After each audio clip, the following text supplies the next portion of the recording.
Hello students, आज हम discuss करने वाले हैं sexual reproduction in flowering plant से एक इम्पॉर्टेंट टॉपिक जिसे कहा जाता है स्ट्रक्चर ऑफ ओव्यूल। ठीक है।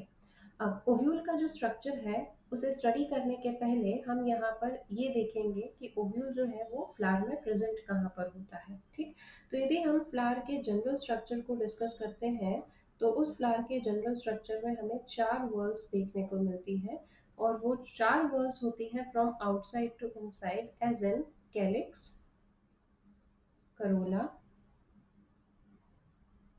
Androecium and gynoecium. ठीक है। तो अब ओव्यूल कहाँ पर प्रेजेंट होता है? ओव्यूल जो है वो गाइनोशियम में प्रेजेंट होता है। ठीक है। अब गाइनोशियम यानी कि फीमेल पार्ट होता है। अब इस फीमेल पार्ट का यदि हम थोड़ा सा एक स्ट्रक्चर बनाकर देखते हैं तो दिस इज द गाइनोशियम। ठीक है। एक्चुअली में ये गाइनोशियम की एक यूनिट है जिसे हम कार्पेल कह सकते हैं या फिर हम इसे पिस्टल कहते हैं। ठीक है। तो ये होता है गाइनोशियम। अब इसकी कुछ हम लेबलिंग करके देखते हैं तो गाइनोशियम की यूनिट जो होती है इसमें जो रिसेप्टेकल पार्ट होता है this is called as the stigma. Next एक ट्यूब लाइक पोर्शन होता है this is called as the style. एक स्वॉलन पोर्शन होता है this is called as the ovary. इस ओवरी में लगे हुए होते हैं यहाँ पर ओव्यूल्स। ठीक है। सो this is the arrangement of ovule inside the ovary. Clear now. अब जब भी फ्लावर में फर्टिलाइजेशन होता है, ठीक है, तो जैसे ह्यूमन बींग्स में हम कहते हैं कि फर्टिलाइजेशन होने के बाद में जाइगोट का फॉर्मेशन होता है, वैसे ही प्लांट्स में स्पेसिफिक फर्टिलाइजेशन होता है जिसे हम कहते हैं डबल फर्टिलाइजेशन। ठीक है। अब ये डबल फर्टिलाइजेशन के बाद में क्या होता है यहाँ पर?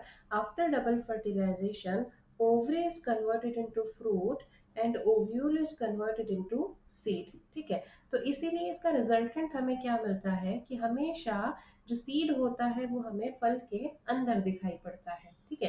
बिकॉज ओवरी जो है वो बाहर की तरफ में है और ओव्यूल जो है वो अंदर की तरफ में है। तो डबल फर्टिलाइजेशन का रिजल्टेंट क्या निकलेगा? जो बाहर है वो फ्रूट में कन्वर्ट हो गया और जो अंदर यानी कि ओव्यूल है वो सीड में कन्वर्ट हो गया।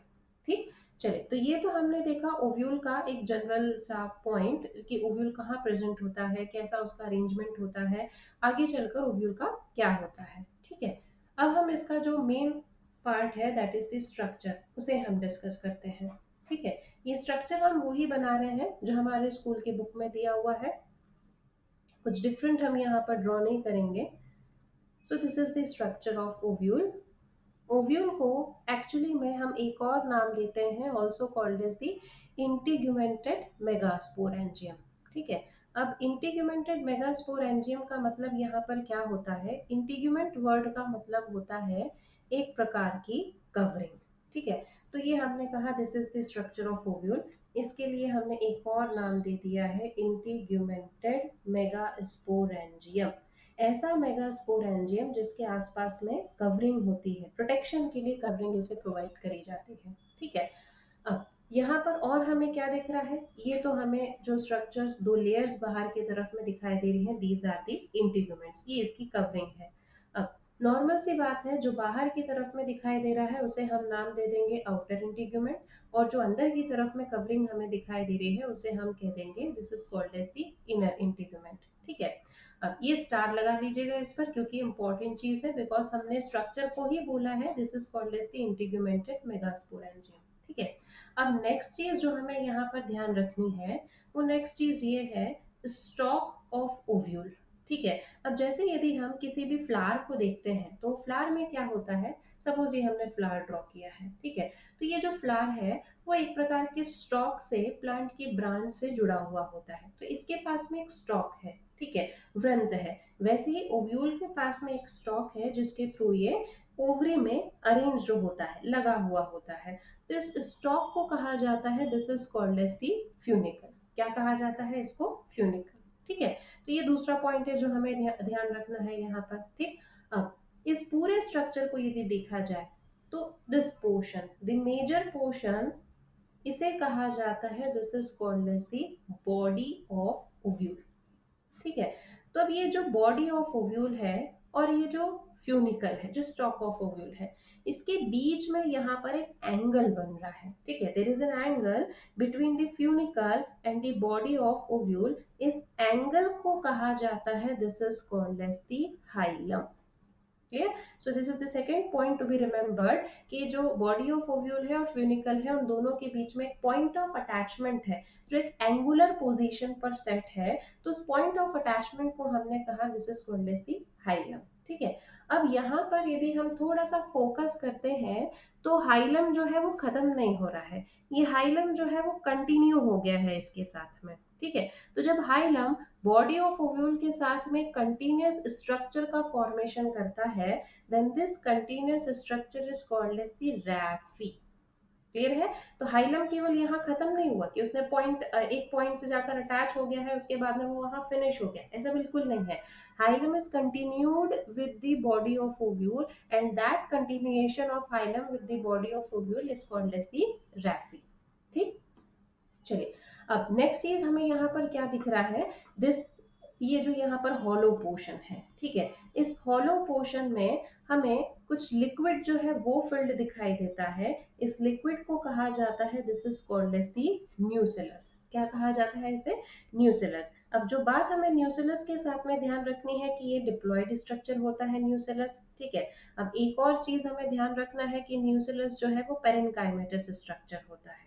ठीक है, अब हमें यहाँ पर क्या याद आ गया कि पेरेन्काइमा है, तो जहां जहां पेरेन्काइमा होता है वहां वहां पर कलर कैसा होगा? ग्रीन कलर प्रेजेंट होता है। ठीक है, क्योंकि लिविंग टाइप ऑफ टिश्यूज है तो ग्रीन कलर उसके पास में होगा।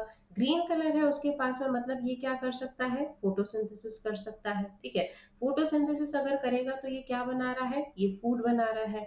ठीक, तो न्यूसिलस जो है वो किसके लिए होता है? न्यूसिलस जो है वो एक्चुअली में न्यूट्रिशन प्रोवाइड करने के लिए होता है, तो इसे हम कह देते हैं this contains reserve food material. न्यूसिलस के पास में रिजर्व फूड मटेरियल जो है वो प्रेजेंट होता है। ठीक है, अब इसने फूड मटेरियल को रिजर्व किस चीज के लिए करके रखा है? इसने फूड मटेरियल को रिजर्व करके रखा है एक स्ट्रक्चर के लिए। ठीक है, और ये स्ट्रक्चर न्यूसिलस के अंदर डिप्ड होता है, this structure is called as the embryo sac. Clear? क्या कहा हमने इसको?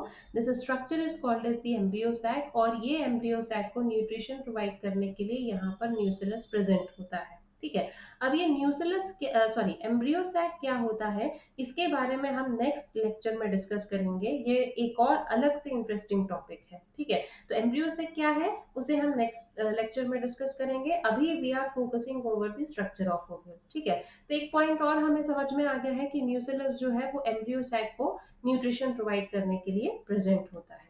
ठीक, अब दो और इम्पॉर्टेंट चीजें इस स्ट्रक्चर में हमें लेबल करनी है, वो ये है कि ये जो ओव्यूल है, ठीक है, इसके दो सिरे हैं। कोई भी चीज के बारे में अगर हम बात करते हैं तो उस चीज के दो सिरे होते हैं, एक अपर एंड होता है और एक लोअर एंड, या जिसे हम कहते हैं बेसल एंड। ठीक है, तो ये जो ओव्यूल है इसमें भी हम कहते हैं कि एक अपर एंड हो जाएगा और एक हो जाएगा यहाँ पर बेसल एंड। ठीक है, अपर मतलब जो ऊपर की तरफ में है और बेसल मतलब ऑब्वियसली जो नीचे की तरफ में है। तो यहाँ पर ये दिख कैसा रहा है हमें कि अच्छा ये अपर एंड होना चाहिए और ये जो है ये नीचे है तो ये बेसल एंड होना चाहिए, बट एक्चुअली में क्या है कि ओव्यूल जो है वो उल्टा है। ठीक है, कोई चीज अगर सीधी होगी तो वो सीधी चीज इस प्रकार से प्रेजेंट होनी चाहिए, बट ये ओव्यूल कैसा है? ये ओव्यूल जो है वो उल्टा हो गया है, तो उल्टा होने के कारण इसका जो अपर एंड है वो नीचे आ गया। क्लियर है? तो ये वाला पोर्शन कौन सा हो जाएगा? इसे हम कह देंगे this will be the upper and, और ये वाला पोर्शन क्या हो जाएगा? ये हो जाएगा यहाँ पर बेसल एंड। ठीक है, अपर एंड को हम एक और नाम दे देते हैं यहाँ पर, this is called as micropyle. Clear? और बेसल एंड को हम यहाँ पर नाम दे देते हैं, this is called as chalaza, या फिर हम इसे नाम दे देते हैं चैलेजल एंड।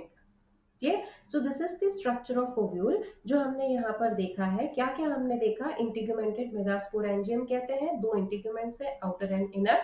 ठीक है, अपर एंड को माइक्रोपाइल कहा, लोअर एंड को हमने चैलेजल एंड कहा। जैसे हर एक चीज स्टॉक से जुड़ी हुई होती है वैसे ही ओव्यूल जो है वो भी अपने स्टॉक से जुड़ा हुआ है, that is called as funicle. Body of ovule और फ्यूनिकल के बीच में एक अटैचमेंट का पॉइंट होता है, that is called as hilum. Hilum continued with the body of ovule, that structure is called as स्टैफी. ओव्यूल के अंदर एक स्ट्रक्चर होता है एम्ब्रियो सैक, और उस एम्ब्रियो सैक को न्यूट्रिशन प्रोवाइड करने के लिए प्रेजेंट होता है न्यूसिलस, and this nucleus is parenchymatous in nature. It contains reserved food material. Next thing